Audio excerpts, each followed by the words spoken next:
6 द्रव्यों का विभाजन करने के पश्चात, विभाजन मतलब क्या, 6 द्रव्यों का एक द्रव्य की मुख्यता करके अन्य द्रव्यों को अलग कैटेगरी में ऐसा पृथकीकरण करने के बाद अब आचार्य देव अब प्रत्येक द्रव्य की मुख्यता लेकर कथन कर रहे हैं, अर्थात विशेषता लेकर। विशेषता क्यों करनी है?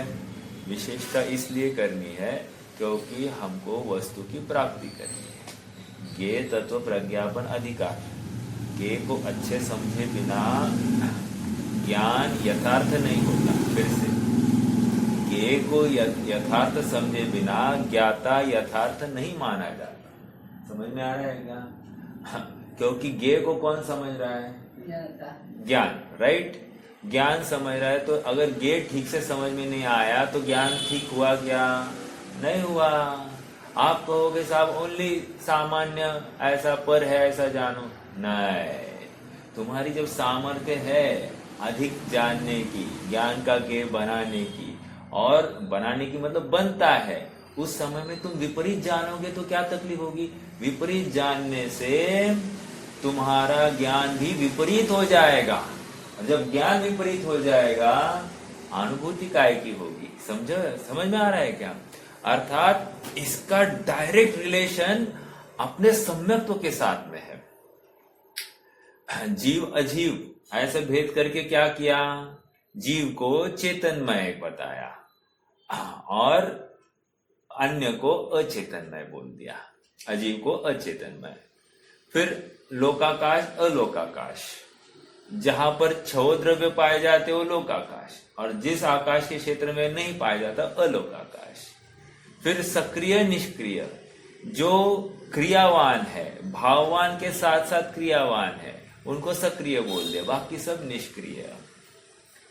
अब इस 132वीं गाथा में इस बिंदु को लेकर खड़े हुए हैं कि पुद्गल द्रव्य क्या है, अर्थात उसके विशेषता बताइए।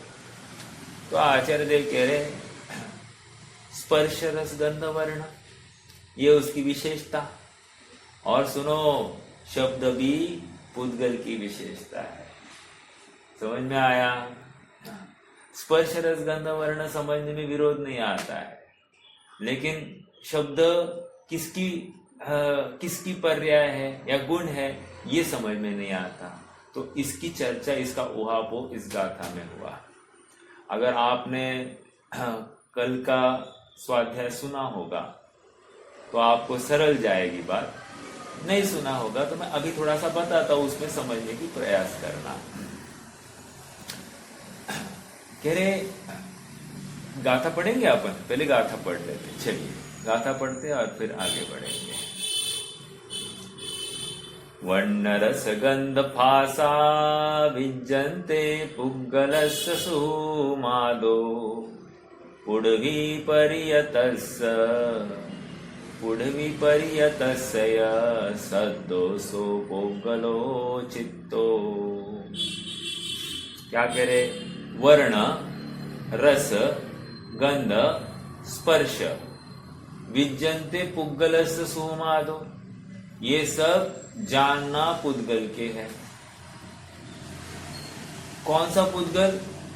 सुहुमादो, सूक्ष्म से लेकर सुहुम आदि, सूक्ष्म आदि से लेकर पुढवी पर्यतस्य। पुढवी पर्यतस्य का अर्थ क्या बोला था कल? पुढवी पर्यतस्य मतलब, अरे पृथ्वी मतलब स्थूल, स्थूल। जब सूक्ष्म कह रहे उसका ऑपोजिट स्थूल, तो स्थूल तक ये पुद्गल क्या होते हैं? स्पर्श रस गंध वर्ण वाले होते हैं। अर्थात सूक्ष्म पुद्गल से लेकर स्थूल पुद्गल तक सभी स्पर्श रस गंध वर्ण वाले होते हैं। और कैसे होते हैं? सद्दोषो पुग्गलो चित्तो। और शब्द भी पुद्गल की पर्याय है। समझ में आया? ये इतनी इस गाथा की बात है। अब इन्होंने शब्द को अलग से कहने का कारण क्या होगा? कोई अनुमान से बता सकता है क्या? शब्द को इन्होंने अलग से ऐसा क्यों एम्फसाइज किया है? सब कहते हैं स्पर्श रस गंध वर्ण सद्द, ये पुद्गल की अवस्था है, ये पुद्गल के ये पुद्गलात्मक है, ऐसा बोल सकते थे। लेकिन उन्होंने शब्द का अलग से जिक्र क्यों किया होगा? तो कोई बता पाएगा? चलो मैं ही बता देता हूं, समझ जाएगा। अरे शब्द को अन्य मत वाले आकाश की अवस्था मानते हैं, इसलिए पहले तो उस मत का खंडन करना एक। दूसरा, स्पर्श रस गंध वर्ण ये गुण है, शब्द गुण नहीं है। अर्थात स्पर्श रस गंध वर्ण ये पुद्गल परमाणु में के भी गुण पाए जाते हैं, लेकिन शब्द परमाणु में पाया नहीं जाता।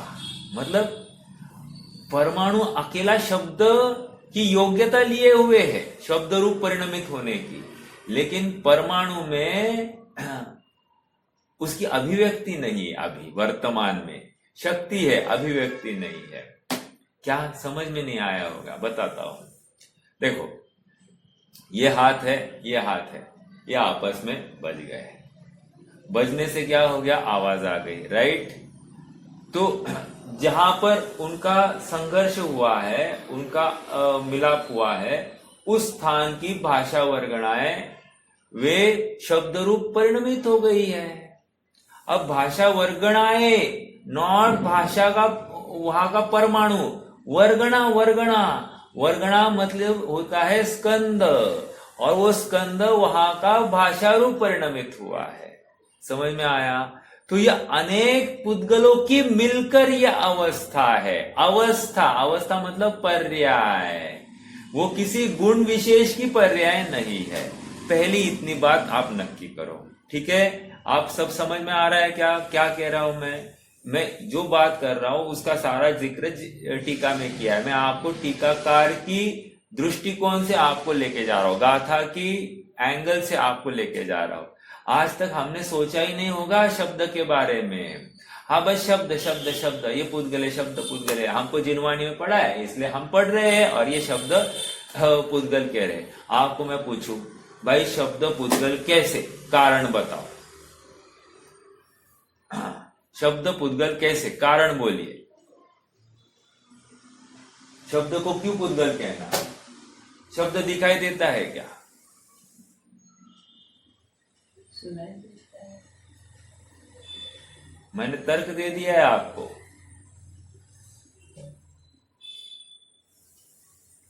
शब्द को पुद्गल क्यों कहना?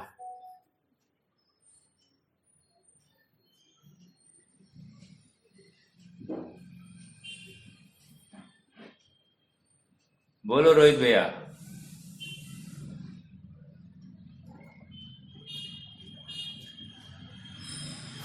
एक 131 गाथा में एक शब्द आया था।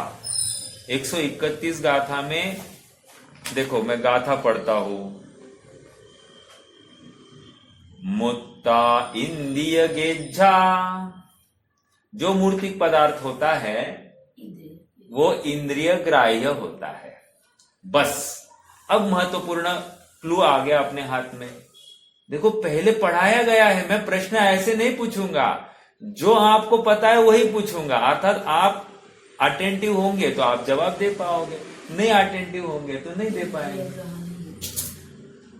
इंद्रिय ग्राह्य, इंद्रिय ग्राह्य है, नहीं है क्या? है। जो इंद्रिय ग्राह्य होता है वो जो इंद्रिय ग्राह्य होता है वो मूर्तिक होता है, और मूर्तिक होता है वो पुद्गल होता है। इतना सरल न्याय है। ओके, अब शब्द इंद्रिय ग्राह्य है कि नहीं, प्रश्न है आप सबसे। है तो शब्द क्या हुआ? पुद्गल हो गया। हेंस प्रूव्ड, शब्द पुद्गल है, खत्म। ओके, ये तो हमको और आपको तो समझ में आया। लेकिन कोई तर्क दे रहा है, तर्क ये दे रहा है, ठीक है साहब, लेकिन आप हमको ये बताइए, एक मिनट।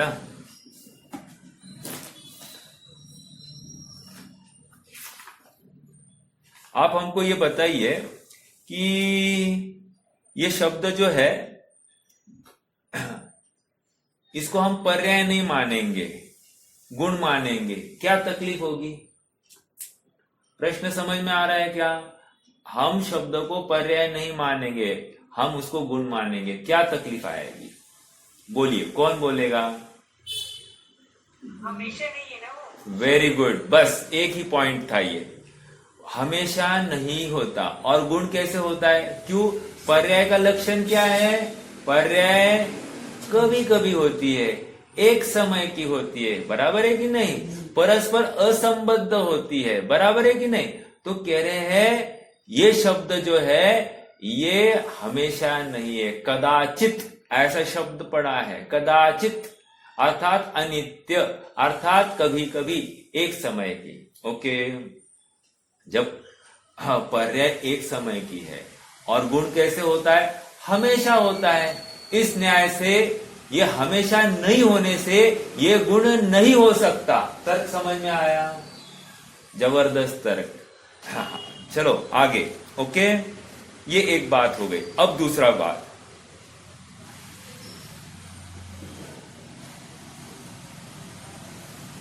अब क्या कह रहे हैं कि ये जो शब्द है, शब्द में जैसे पृथ्वी में स्पर्श रस गंध वर्ण पाया जाता है, वैसे शब्द में कहाँ कुछ पाया जाता है? प्रश्न समझ में आया क्या? वो कह रहे हैं कि पृथ्वी में स्पर्श है क्या? हाँ है, स्पर्श है। पृथ्वी में रस है क्या? हाँ, पृथ्वी का कोई ना कोई टेस्ट होता है। पृथ्वी में गंध है क्या? हाँ, सुगंध दुर्गंध कुछ न कुछ आती है इस पृथ्वी में से। जब पानी बरसता है तब थोड़ी सी सुगंध आती है, तो उसमें गंध भी है। और वर्ण तो है ही है।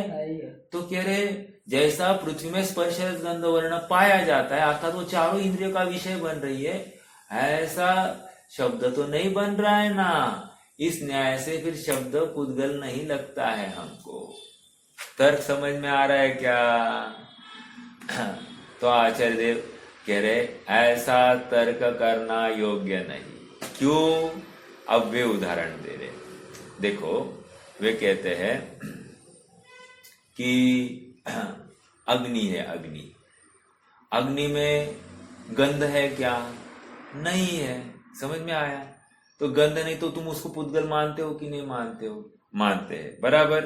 एक दूसरा, जो वायु है, एक मिनट, हाँ, वायु है, वायु घ्राण रसना व चक्षु इंद्रिय का विषय नहीं है, ठीक है। पानी में गंध नहीं है, पानी जो होता है ना उसमें गंध नहीं पाई जाती, ठीक है। इसलिए घ्राण से अग्राह्य, अग्नि गंध और रस से रहित है, इसलिए घ्राण और रसना इंद्रिय से अग्राह्य। अग्नि चख सकते हैं क्या?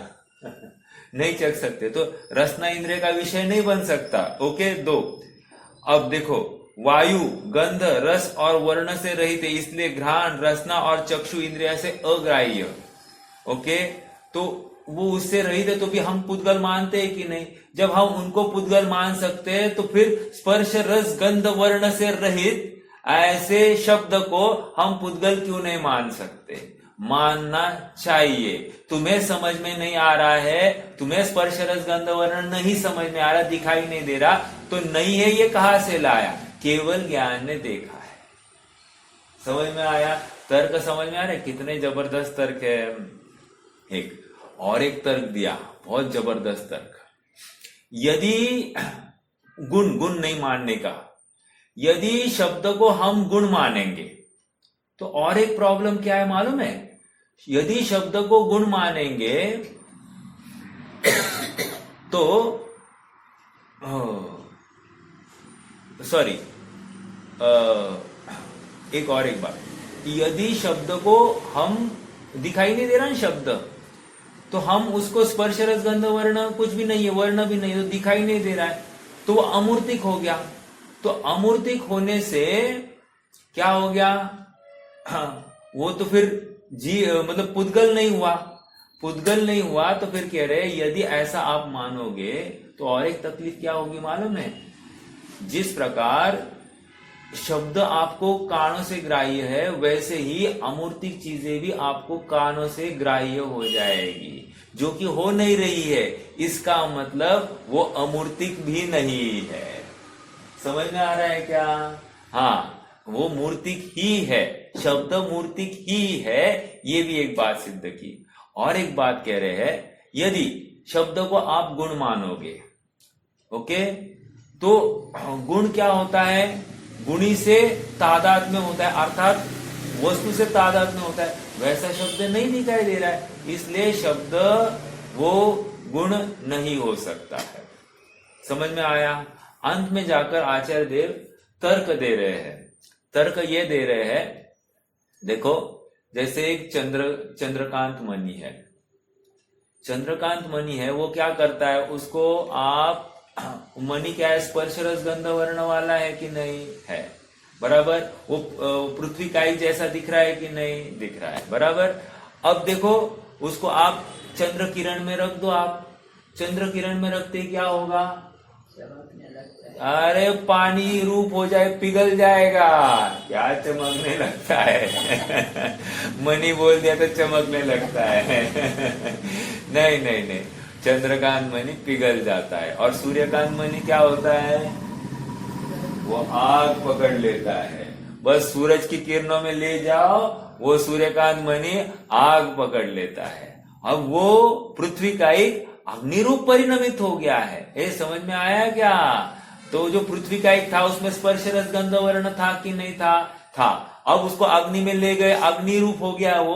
अब उसमें स्पर्श रस गंध वर्ण में से क्या क्या है? उसमें वर्ण है, गंध नहीं दिखाई दे रही है और रस भी दिखाई नहीं दे रहा है। ये समझ में आ रहा है क्या आप सबको?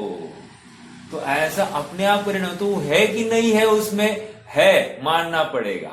ओके, अनुमान से ऐसा नक्की करो। दूसरा उदाहरण दिया क्या?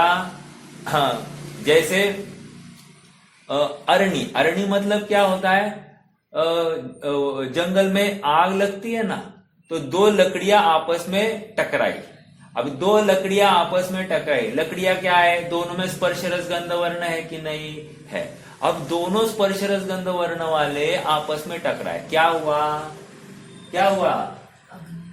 आग हो गई, आग। अब आग हो गई तो आप उसमें स्पर्श रस गंध वर्ण में से क्या क्या देख पा रहे हो? वर्ण ही दिखाई दे रहा है। और क्या दिखाई दे रहा है? तो कह रहे हैं ये है तो है कि नहीं है? है, मानना पड़ेगा। ओके, इतने तर्क क्यों दे रहे हैं? शब्द ये पुद्गलात्मक है, ये सिद्ध करने के लिए। ओके, आगे आगे आगे। और लास्ट उदाहरण क्या दिया? लास्ट उदाहरण दिया जव। जव मतलब चावल जैसा है कोई अनाज होता है। तो जव खाई ज्यादा तो क्या हो गया? पेट में गैस हो गया, बुब्बारा पकड़ा। तो कह रहे अब उस बुब्बारे में वो मतलब अपान वायु हो गई ना, मतलब पेट में वायु गैस हो गई है। वो क्या हो गई? उसमें ना स्पर्श दिखाई दे रहा है, ना गंध दिखाई दे रहा है, ना कुछ दिखाई दे रहा है। तो वो पुद्गलात्मक है कि नहीं है? है। तो उसको आपको पुद्गल मानना पड़ेगा। ठीक है, अर्थात निष्कर्ष के रूप में ये कह रहे हैं कि शब्द भी उसमें आपको स्पर्श रस गंध वर्ण नहीं दिखता है, तो भी उसमें स्पर्श रस गंध वर्ण है और वो मूर्तिक ही है, ऐसा केवली भगवान ने कहा। और एक बात कही, वो गुण नहीं है, वो पर्याय है। और पर्याय मात्र परमाणु की नहीं होगी, अनेक पुद्गल परमाणु की मिलकर वो एक पर्याय है। समझ में आया? अब मेरा एक प्रश्न है, ये जो वाणी खिल रही है ये क्या है?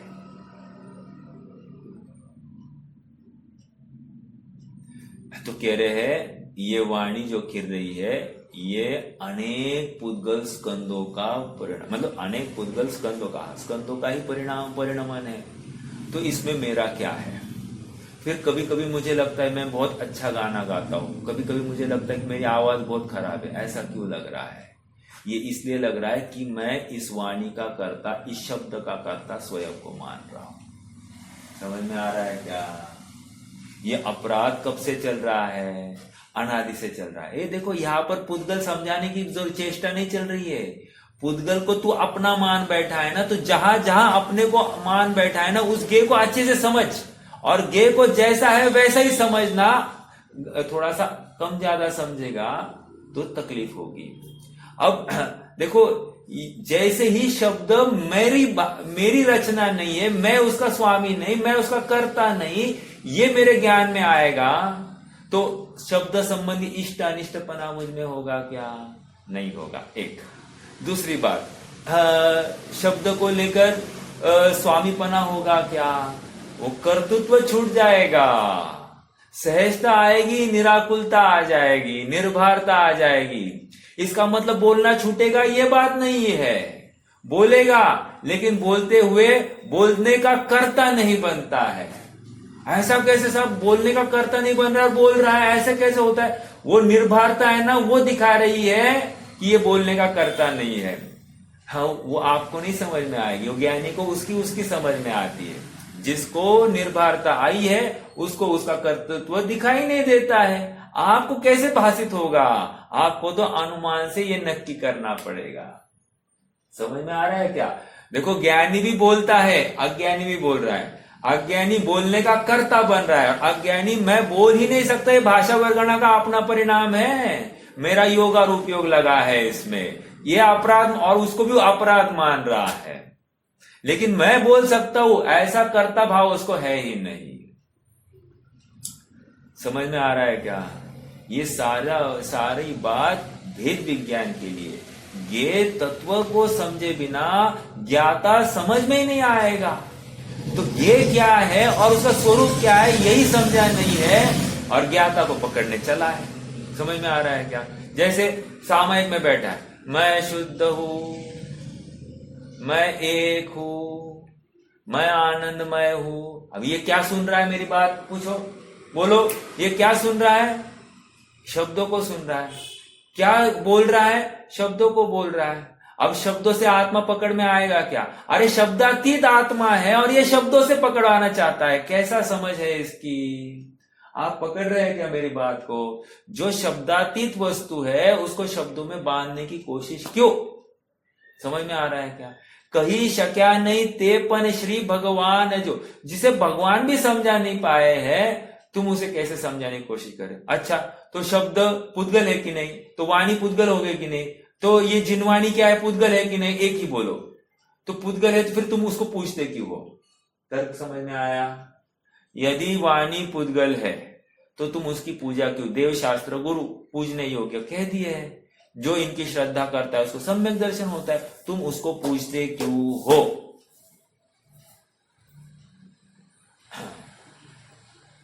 हम इसलिए पूछते हैं क्योंकि वो निमित्त बनती है। लेकिन ये स्त्री पुत्र मकान रुपया पैसा ये भी तो पुद्गल है ना, तुम उनकी सेवा क्यों करते हो? ये शरीर भी तो पुद्गल है ना, तुम उसकी सेवा क्यों करते हो? समझ में आ रहा है? तुम उसकी सेवा करते हो, तुम्हें अपराध नहीं दिखाई देता। हम वाणी को पूछते हैं तो तुझे उसमें अपराध दिखाई देता है। समझ में आ रहा है? ऐसा समाधान आचार्य देव ने किया, मैंने नहीं दिया, मैं तो उनकी भाषा बोल रहा हूं। समझ में आया? देखो, अज्ञानी क्या करता है, गलत जगह पर पकड़ता है, ट्रैप करने की कोशिश करता है, और उसका ट्रैप को इसी प्रकार न्याय की भाषा से खंडित किया जाएगा। ओके, इतनी बात कल हो गई थी। मैंने जितना अभी विवेचन किया, मतलब ये जो विवेचन हुआ, ये इतनी बात कल के 1 घंटे के सेशन में हुई थी। आज थोड़े में बोल दी, लेकिन ये बोलना जरूरी था। और कदाचित स्वामी जी के प्रवचन में फिर से आएगी बात, तो अपन फिर से चर्चा करेंगे और खुलेगी बात। ओके, हाँ, देखो, ये सारा प्रयोजन क्या है? इतनी सारी चर्चा का प्रयोजन क्या है? अरे, शब्द का कर्तृत्व का बोझा हटाना है। एक, शब्द में इष्ट अनिष्ट की कल्पना हटा देनी है। दो, अर्थात मैं इसका स्वामी हूं, ये बात ही नहीं है, और इनका ज्ञान करना यही मेरा स्वभाव है, और ज्ञाता का स्वभाव नक्की करना। ज्ञाता को ये का अच्छे से निर्णय करना पड़ेगा। क्यों? ज्ञ का निरीक्षण परीक्षण गलत किया तो क्या होगा? ज्ञाता गलत ध्यान मतलब ज्ञाता ने उसको गलत तरीके से असेस किया तो ज्ञाता को समझने में गलती होगी, ज्ञाता का स्वरूप समझने में गलती होगी। समझ में आ रहा है क्या? इसलिए हीनाधिक समझना नहीं, अन्यूनम अनतिरिक्तम, जैसी वस्तु है उतनी ही समझो, ज्यादा भी नहीं कम भी नहीं। ठीक है? हाँ जी, अब आ जाइए, थोड़ा सा आगे बढ़ना है अपने को। इसका हिंदी अनुवाद पढ़ लीजिए पहले। सूक्ष्म से पृथ्वी तलक सब पुद्गलों में जो रहे, स्पर्श रस गंध वर्ण गुण अर शब्द सब पर्याय है। ठीक है? देखो देखो देखो, हिंदी अनुवाद देखो। स्पर्श रस गंध वर्ण गुण अर शब्द सब पर्याय है। कितने जनों को पकड़ में आया? स्पर्श रस गंध वर्ण गुण, गुण अर्थात स्पर्श रस गंध वर्ण क्या है? गुण। अर शब्द सब पर्याय है, शब्द अनेक पुद्गल वर्गणाओं की पर्याय है। आज बहुत अच्छी बात पढ़ रहा था, सुन रहा था इनफैक्ट। अभी देखो, जैसे यहां पर कहा ना, शब्द अनित्य है, कदाचित ऐसा आया, राइट? अभी इस शब्द को रिकॉर्ड किया जा रहा है कि नहीं? तो शब्द अनित्य है या नित्य है? कह रहे भले ही इस शब्द को रिकॉर्ड किया जा रहा है, लेकिन किस फॉर्म में रिकॉर्ड किया? आपको मालूम है शब्द को रिकॉर्डिंग कैसे होता है? उसकी कोड लैंग्वेज होती है, जैसे लाइंस होते हैं ऐसे कुछ, और मतलब उसका ट्रांसलेशन होता है, इन शब्दों का ट्रांसलेशन होता है कोड लैंग्वेज में, और फिर से जब कोई सुनता है वो कोड का फिर से कन्वर्जन भाषा वर्गणा में होता है। ऐसा होता है। मुझे तो इतना ही कहना है कि उस समय जो खिर रही है वे वर्गणाएं, वो उस समय की उस क्षेत्र की अपनी वर्गणाएं है। ये अभी जो वर्गणाएं खिरी है, जैसे ये प्रवचन अभी रिकॉर्ड हो रहा है, रिकॉर्ड होकर अपन यूट्यूब पर अपलोड करेंगे, अन्य समय में कोई सुनेगा उसको, तो फिर ये वही प्रवचन है ऐसा अपन उपचार से कहते हैं। लेकिन उस समय में जो भाषा वर्गणाएं वहां पर खिल रही है वे वहां की अलग है। इतना ही नहीं, आप अपने अपने स्थानों पर जो सुन रहे हो, वो वहां पर जो भाषा वर्गणाएं आ रही है वे स्वतंत्र वहां की है, यहां की नहीं है। समझ में आ रहा है क्या? आपके क्षेत्र में जहां पर वो कन्वर्जन होकर वो बाहर व्यक्त हो रहा है वे वहां की भाषा वर्गणाएं, यहां की भाषा वर्गणाएं नहीं है। ओके, ये इतनी स्वतंत्रता है। वहां के परमाणु वहां पर खिल रहे हैं, मतलब उनका परिणमन वहां हो रहा है, अर्थात पूरे विश्व में भाषा वर्गणाएं ठसाठस भरी है। इसलिए ऐसा कोई क्षेत्र नहीं है कि जहां पर आवाज हुई और आवाज प्रकट नहीं होगा, ऐसा होगा नहीं। समझ में आ रहा है क्या? क्यों? भाषा वर्गणाएं हर जगह पर है। ठीक है? हाँ जी,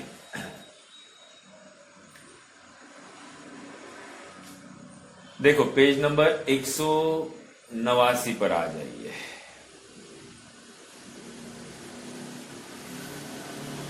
एक्चुअली ना जयसेन स्वामी ने ना काफी मार्मिक उद्बोधन किया है, लेकिन यहां पर नहीं है। मैं चाहता हूं कि मैं पढ़ूं। मेरे पास जयसेन स्वामी की टीका है, मैं उसमें से पढ़ूं क्या? चलो पहले स्वामी जी का देखते हैं, अगर कुछ नहीं है तो फिर अपन मुझे लगता है तो फिर अपन जयसेन स्वामी का पढ़ेंगे। ठीक है?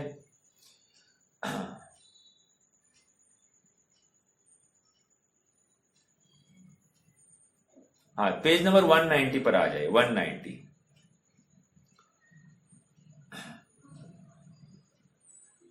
इस गाथा के भाव को इस प्रकार स्पष्ट करते हैं। देखो, वर्ण रस गंध और स्पर्श गुण सूक्ष्म से लेकर पृथ्वी पर्यंत सभी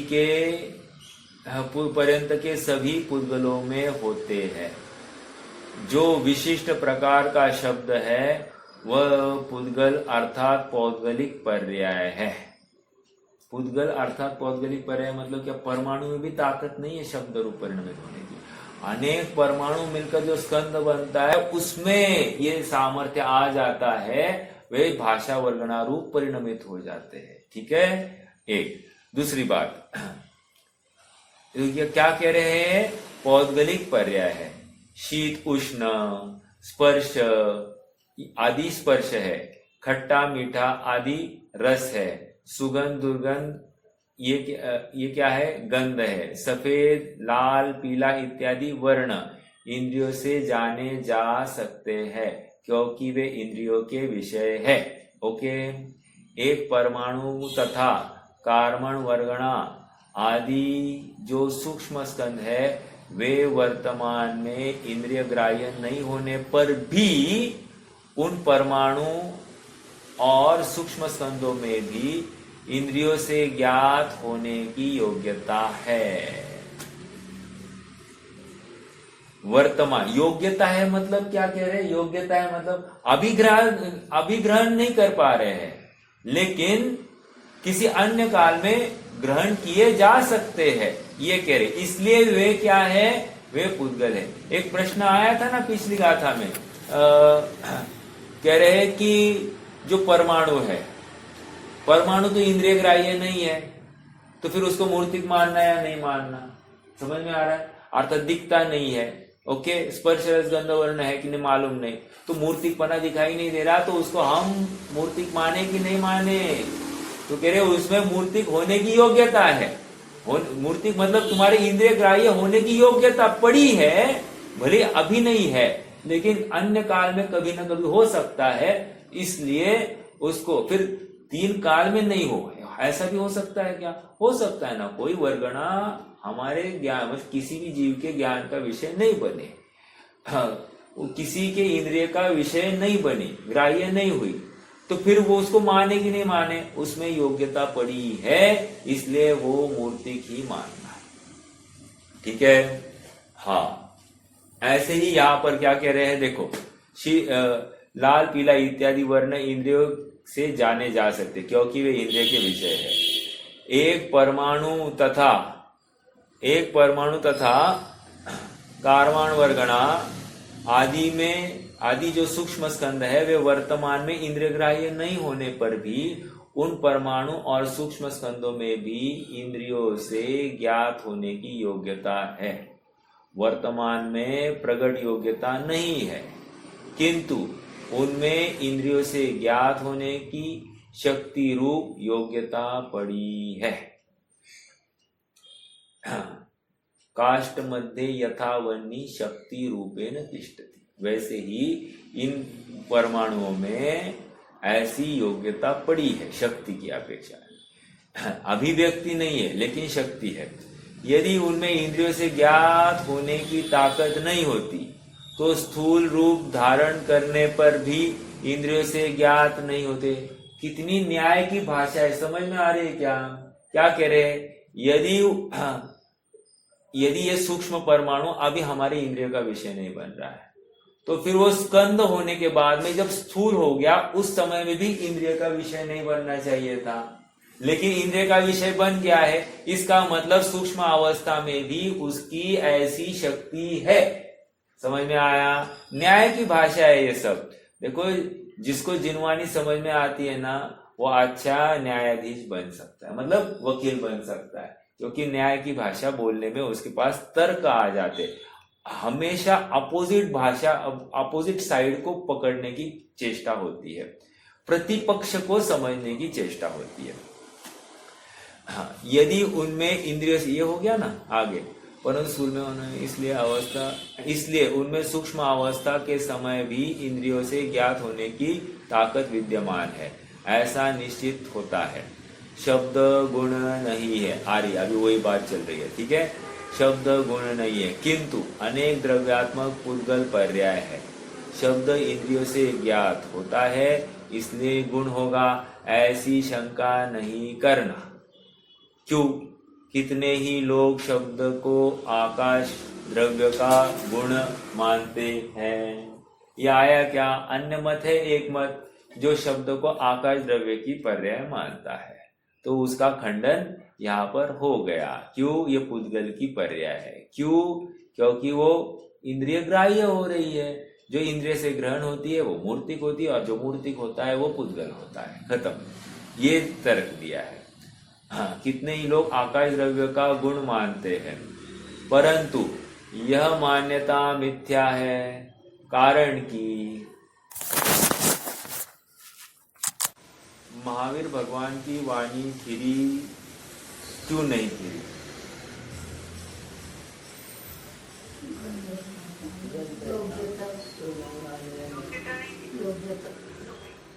महावीर भगवान ने कुछ वाणी बोली है या नहीं बोली है? प्रश्न तो ये है।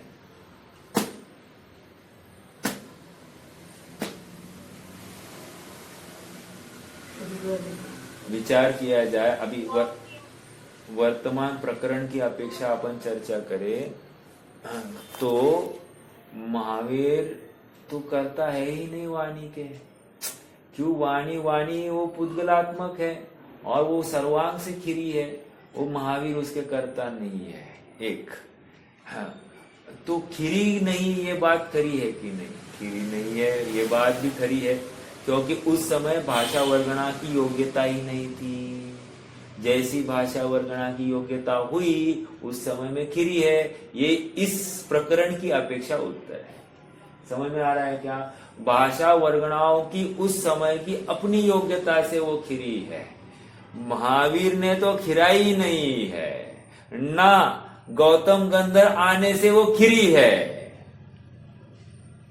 हाँ, फिर इंद्र को अवधि ज्ञान हुआ नहीं हुआ, ये सब अभी वो कल्पना की बातें हैं। यहाँ की अपेक्षा अगर आप विचार करो तो इतनी ही बात है कि जिस समय में उन पुद्गल वर्गणाओं का खिरना, मतलब भाषा रूप परिणमन होना था, उस समय भाषा वर्गणाएं खिरी है। खत्म, नथिंग एल्स। महावीर का जीव तो उसका करता ही नहीं है, अकर्ता है। अगर वो करता बनता तो फिर 66 दिन तक क्यों रोका? 100 दिन तक रिकॉर्ड करना था ना, 200 दिन तक करना था ना, ऐसा नहीं ना। यहाँ पर जिस समय में खिरने की योग्यता थी सो खिर गई है। ओके, और सुनिए, 66 दिन तक नहीं खिरी तो किसी को शक हुआ होगा ना, इनको केवल ज्ञान नहीं हुआ, ये बोल नहीं सकता, इसका मतलब इसमें कुछ नहीं है, वो स्किल नहीं है कि नहीं? तो ऐसा भी नहीं है ना। कहने की बात इतनी है कि उनकी वाणी खिरी नहीं है, वो उसकी योग्यता नहीं थी, बस। ठीक है, हाँ जी, आगे अपन पढ़ रहे थे, पेज नंबर 191 पर आ जाइए ना। 191 क्या थी बात? कितने ही लोग शब्द को आकाश द्रव्य का गुण मानते हैं, परंतु यह मान्यता मिथ्या है, कारण कि गुण और गुणी के प्रदेश भिन्न नहीं है।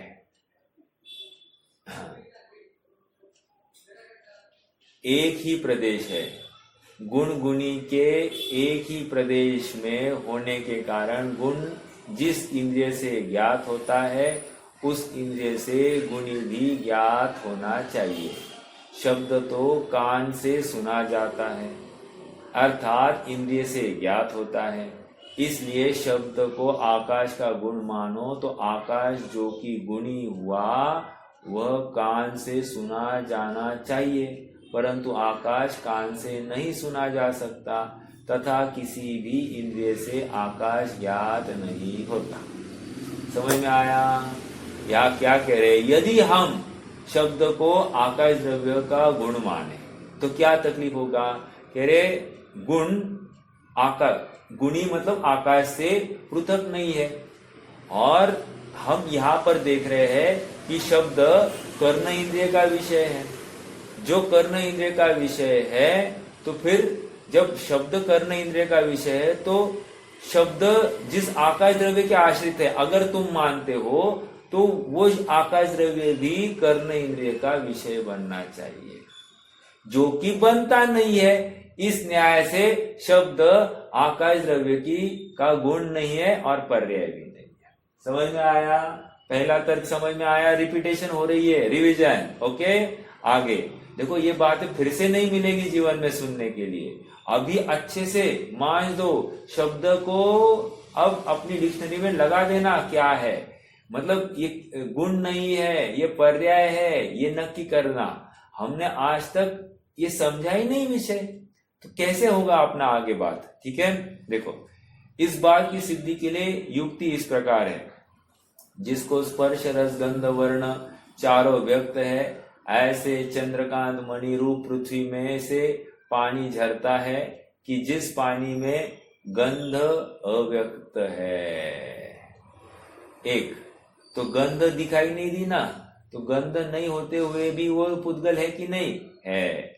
अग्नि के लकड़ी में से जो पुद्गल अग्नि होती है, कि जिस अग्नि में गंध तथा रस अव्यक्त है।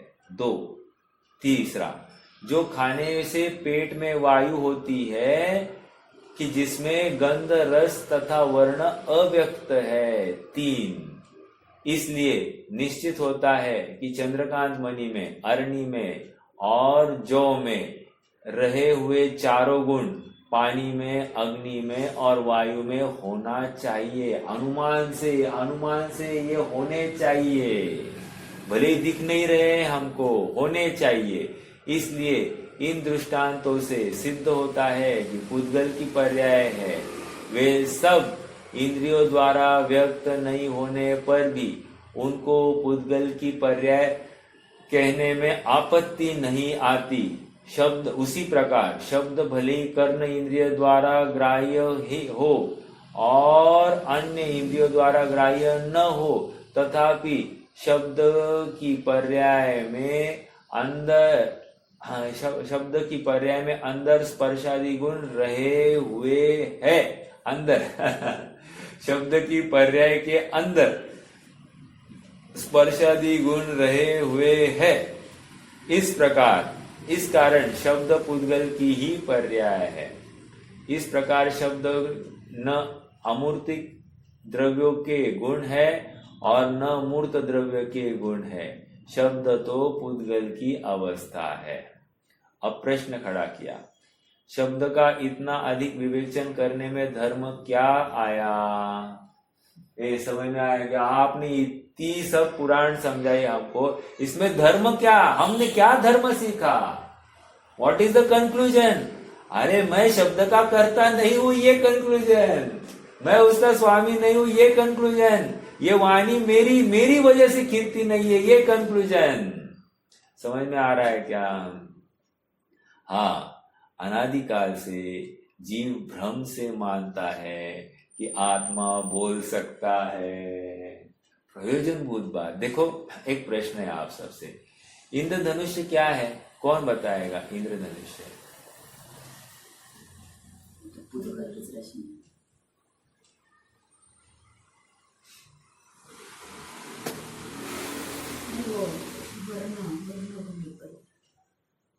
इंद्रधनुष सप्तरंग दिखता है कि नहीं? दिखता है कि नहीं? 7 रंगों का ऐसा आकाश में। आकाश मतलब पुद्गल, वो भी पुद्गल जो दिखाई दे रहा है वो पुद्गल है। हाँ, आकाश। तो कह रहे इंद्रधनुष जो है ऐसा एक दिखाई दे रहा है क्या? अब देखिए, आप थोड़ा सा इंद्रधनुष के पास जाइए। जैसे ही पास जाओगे आपको एक भी वर्ण नहीं दिखाई देगा, आपको पानी ही पानी दिखाई देगा। इंद्रधनुष तो छोड़िए, पानी दिखाई देता है वहां पर, इंद्रधनुष नहीं है। तो फिर हमको इंद्रधनुष दूर से क्यों दिखाई दे रहा है? यही तो भ्रम है। अरे सूर्य की किरणें जब पानी पर पड़ती है तो उनका रिफ्रैक्शन होता है और रिफ्रैक्शन को लेकर हमको इंद्रधनुष दिखता है, लेकिन इंद्रधनुष है ही नहीं वहां पर। समझ में आ रहा है क्या? पानी की रचना है वो सब। समझ में आ रहा है? उसी प्रकार ये भाषा वर्गना जो है ना, ये सब पुद्गल की है रचना। इसमें जीव का कुछ भी कर्तव्य नहीं है। लगता है जीव की है, जीव बोला है, लेकिन जीव ने कुछ भी नहीं किया है। ठीक है? हाँ,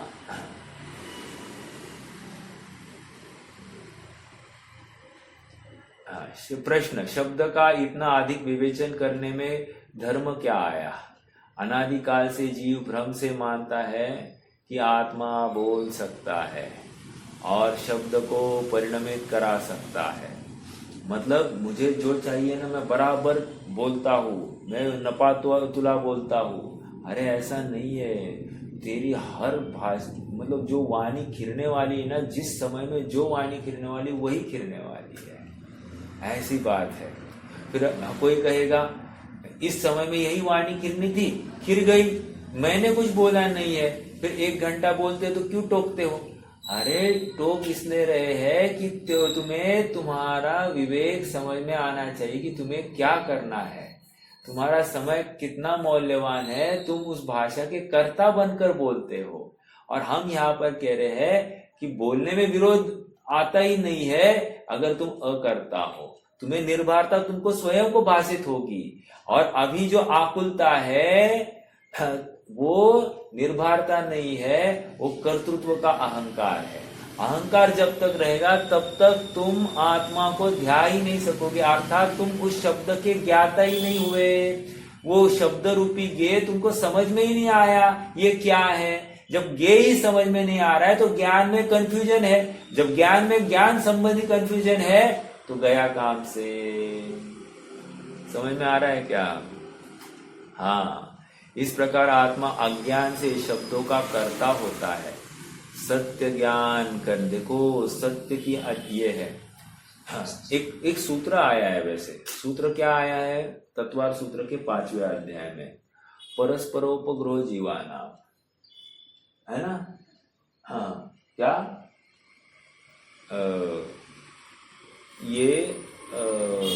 नहीं, उसके पहले क्या है?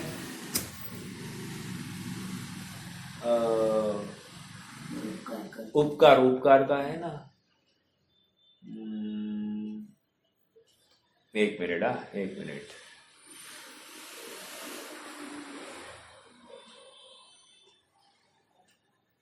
श्रेयांश,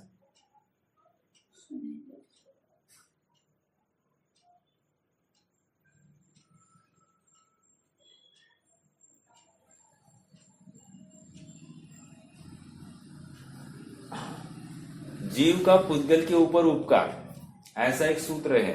तो जीव का पुद्गल के ऊपर क्या? जीवित मरणा उपग्रह, वहां जीवन मरण बोलना चालना सब कुछ पुद्गल का जीव के ऊपर उपकार है, ये भाषा है वहां पर। तो प्रश्न ये हुआ कि पुद्गल का उपकार, मरण भी पुद्गल का उपकार, जीवन भी मरण पुद्गल का उपकार, बोलना भी पुद्गल का उपकार। समझ में आ रहा है क्या? और पुद्गल का उपकार है मतलब, पुद्गल का उपकार मतलब क्या? पुद्गल निमित्त है।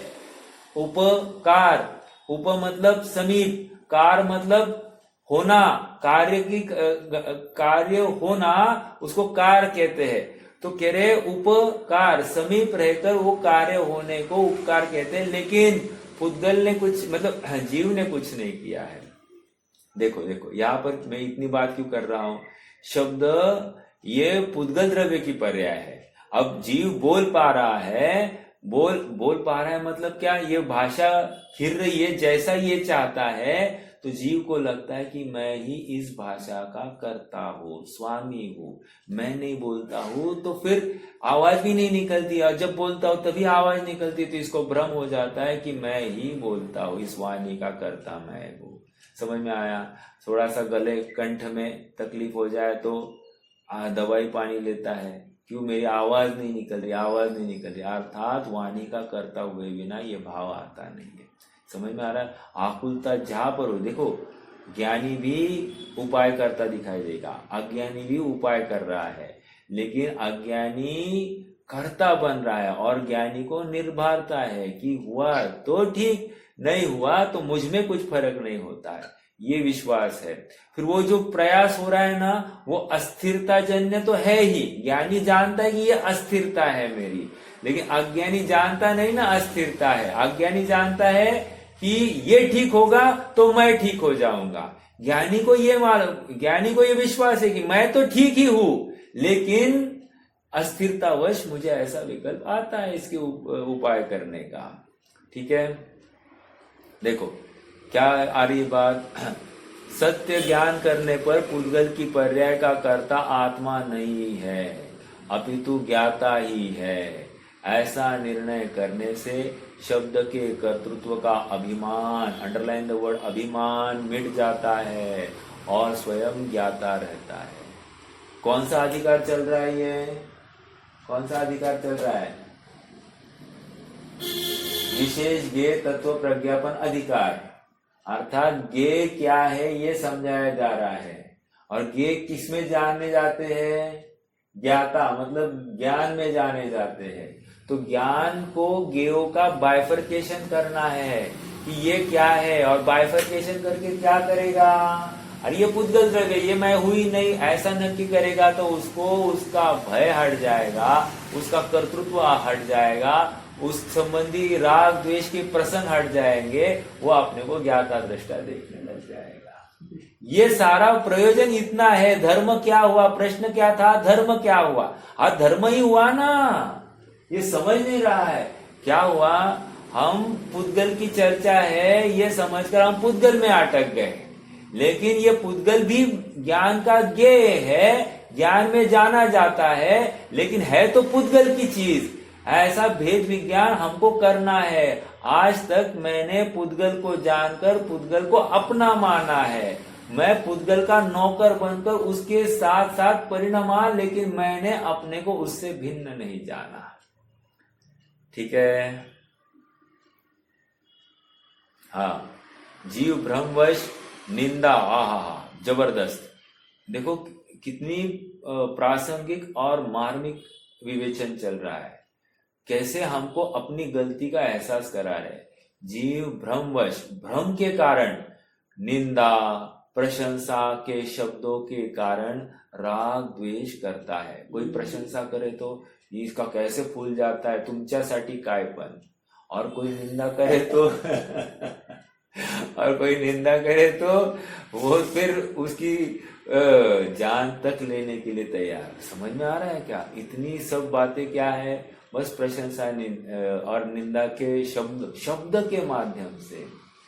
कोयल काको देत है, कौवा कौवा काको लेत है, कोयल काको देत, अपने मधुर वचन ही से सब जग अपनों कर ले। वहां तो अपनों कर ले, मीठे वचन बोलो, ठीक है, लेकिन है तो पुद्गल ही। अब जो मीठे वचन बोल बोल के उसी का आदि है, उसको कठोर वचन सुनना अभिष्ट नहीं है, वो क्या करेगा? वो नियम से विकृत हो जाएगा, उसको तकलीफ होगी, आकुलता को प्राप्त होगा। और आकुलता क्या हो गई? अर्थात निर्भरता नहीं आई ना। बस इसका मतलब उसने शब्द का कर्ता स्वयं को मान लिया। ठीक है? हाँ, देखो क्या कह रहे हैं। जीव भ्रमवश निंदा प्रशंसा के शब्दों के कारण राग द्वेष करता था। वह मानता था कि अमुक शब्द आत्मा को सुख करता है, अमुक शब्द आत्मा को दुख करता है। जैसे कोई किसी ने मुझे बोल दिया महादानी, या ज्ञान जिसको सरस्वती प्रसन्न है, ऐसे श्रीपाल भैया, ऐसा बोल दिया तो क्या लगेगा? मैं एकदम फूल के पप्पू हो जाऊं, ऐसा हो जाएगा कि नहीं? तो बस ये कह रहे हैं कि अमुक शब्द के माध्यम से स्वयं को सुखी मान लिया। अब अकल का कच्चा, कुछ भी मूर्ख है, मूर्ख, कुछ भी समझ में नहीं आता। ऐसा सुनते ही आपको क्या लगता है? अरे कैसे किस मतलब क्या अपन इसकी जान ले ले, ऐसा लगता है कि नहीं? स्वयं को क्या समझता है, ऐसा वैसा लगता है कि नहीं? ये क्या आ गया? कह रहे हैं आत्मा को दुख करता, मतलब ये शब्द आत्मा को दुख करता, ये शब्द आत्मा को सुख करता। ये ऐसा विभाजन जहां पर हो गया, कह रहे यही तुम्हारी तकलीफ है। ओके, देखो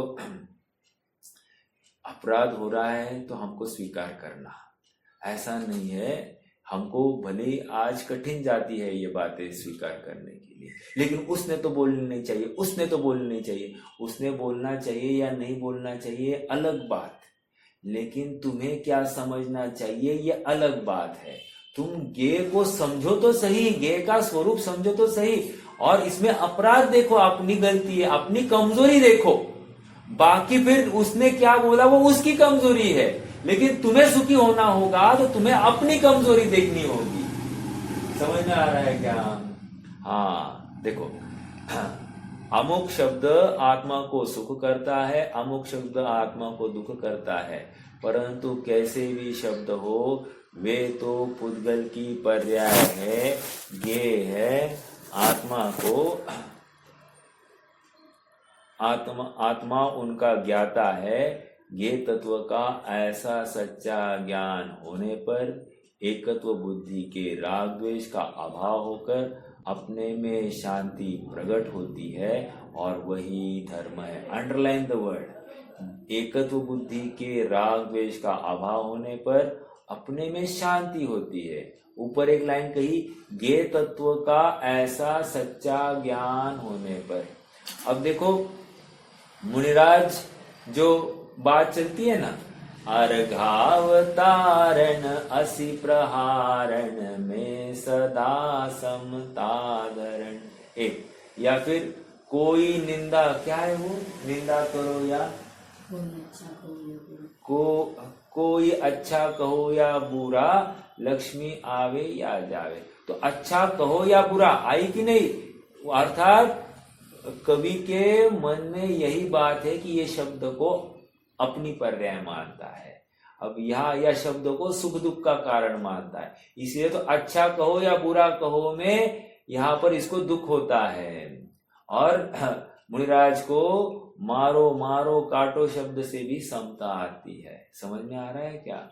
कितनी अलौकिकता क्यों है? वहां पर आत्मा का बल है, आत्मा के स्वभाव का पक्ष है और इसलिए वे दक्ष है, और दक्ष होने से वे निष्पक्ष है। समझ में आया क्या? पक्ष आए बिना दक्ष नहीं होंगे। कल मैं कह रहा था, मैं चूक रहा था, पक्ष आए बिना दक्ष नहीं हो सकता, दक्ष हुए बिना निष्पक्ष नहीं हो सकता। ओके, हाँ जी, जीव, ओके, नीचे यह तो ज्ञेय तत्व अधिकार है, शब्द तो पुद्गल की अवस्था है और वह एक ज्ञेय है। उस देखो महत्वपूर्ण क्या है, ज्ञेय अधिकार है, अर्थात ज्ञेयों को समझना हमारे लिए कितना जरूरी है ये समझा रहे हैं। मैंने पीछे भी कहा था, जो लोग इतना ही कहते एक अपने आत्मा को ध्यान है बाकी कुछ भी नहीं ध्याना, वे भ्रम में है। कह रहे हैं यहाँ प्रत्येक ज्ञेय समझना है। अभी देखो हमारी माता जी को मैं ये कह रहा था, अभी श्रेयांश भैया का चालू होने वाला है द्रव्य संग्रह। मैंने कहा उसकी कक्षा में बैठना और नोट्स निकालना। नहीं मैं मात्र बैठूंगी, मैं नोट्स नहीं निकालूंगी। अब मुझसे नोट्स निकाली नहीं जाती। ये क्या कर रहे हैं अपन ज्ञेयों का विरोध कर रहे हैं, अर्थात ज्ञान करने के साधनों का विरोध, अर्थात ज्ञेय संबंधी इष्ट अनिष्ट कल्पना। और ये इष्ट अनिष्ट कल्पना मतलब क्या? अपने स्वरूप को हमने अच्छे से ध्याया नहीं है। ज्ञान का स्वभाव है ना सब कुछ जानना, तो जानना ही चाहिए। नहीं मेरी उम्र नहीं है, उम्र किसी की कोई होती नहीं है, विद्यार्थी प्रत्येक समय में बना रहना चाहिए। ज्ञान तृष्णा क्या है विद्यार्थी के लक्षण? ज्ञान तृष्णा गुरु निष्ठा सदा अध्ययनशीलता महत्वेच्छा एकाग्रता महत्वेच्छा विद्यार्थी पंच लक्षणम। और एक है बको ध्यानम। क्या है वो? श्वान निद्रा बको ध्यानम अल्प आहारी, ऐसा होना चाहिए। ये भी विद्यार्थी। और गृहस्थ त्यागी आया है वहां, तो वहां क्या आया है? दूसरी एक परिभाषा है इसकी, वहां गृह त्यागी मतलब विद्यार्थी को क्या कहा है? गृह त्यागी। ओ क्यों ग्रह त्यागी क्यों कहा? क्योंकि घर की आसक्ति छुटे बिना इसको आत्मा दिखाई नहीं देगा, अर्थात वो विद्यार्थी बन ही नहीं सकेगा। घर के प्रति जो मोह है वो मोह उसको सच्चा निर्णय करने से रोक देता है। ठीक है, कोई बात नहीं। मूल बात क्या है? विद्यार्थी बनकर अपन क्या कहा? नहीं, वो ज्ञान है, वो तो ज्ञान की विशेषता बताई। न चौर्यहार्यम, न भाप्रभाज्यम, न च भारकारी, न राज्यहारी, वो सब जो बातें आई है, ज्ञान धनम सर्वधनम प्रदानम, यह कृते वर्धक, क्या है, जितना बांटोगे उतना बढ़ता जाएगा। ज्ञान भी विशेषता है। वो अलग है। मैं 1 मिनट, आपको अगर वो चाहिए तो मैं वो भी बता सकता हूँ। 1 मिनट होल्ड कीजिए।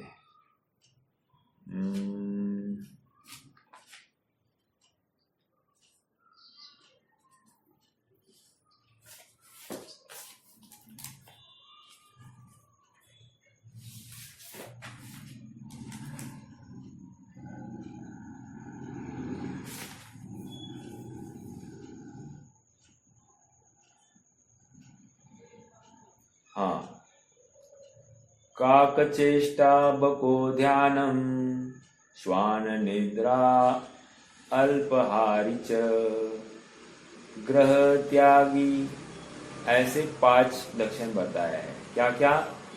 काक चेष्टा, म्हणजे काक जैसी चेष्टा होनी चाहिए। काक मतलब कौवा। कौवा क्या होता है? शेयरिंग। हमेशा ज्ञान सबके साथ में शेयर करो, अपने पास सीमित नहीं रखो। अगर किसी के साथ बातचीत करने का प्रसंग आए तो आप उसके साथ अच्छी बातें, ज्ञानवर्धक बातें ही शेयर करना, उसको मतलब प्रेरणा देना, आत्म संबंधी। एक काक चेष्टा। बको ध्यानम, आपका उपयोग इतना शार्प होना चाहिए जैसे बको। बक मतलब क्या? बगला। वो क्या करता है? मछली पकड़ने के लिए एक पैर पर खड़ा रहता है और ऐसा उपयोग लगाता है कि कोई डिस्टर्ब करने आए तो भी कुछ भी नहीं, ऐसा लगेगा कोई लकड़ी है। इस प्रकार से एक पैर पर वो खड़ा रहकर वो राह देखता है मछली की। बको ध्यानम, ठीक है। शिकार के लिए तो वैसे ही आत्मा की प्राप्ति के लिए या विषय समझने के लिए इतना उपयोगरत होना चाहिए, ये विद्यार्थी है। फिर श्वान निद्रा, इतनी अल्प निद्रा हो कि बस एक झटके में जागृत हो जाए, जैसे कुत्ते जैसी निद्रा, ठीक है। और क्या है? अल्पाहारी कहकर क्या कहना चाहते हैं कि इसको आसक्ति नहीं होनी चाहिए भोजन संबंधी, अल्पाहारी।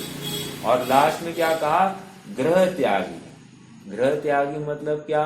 घर संबंधी मोह ममता से रहित होना चाहिए। वही फिर विद्यार्थी अच्छे से बन सकता है और अपनी साधना कर सकता है, ठीक है। चलिए, मैं इसका छंद डाल दूंगा, आपको वो ज्ञात हो जाएगा, ठीक है।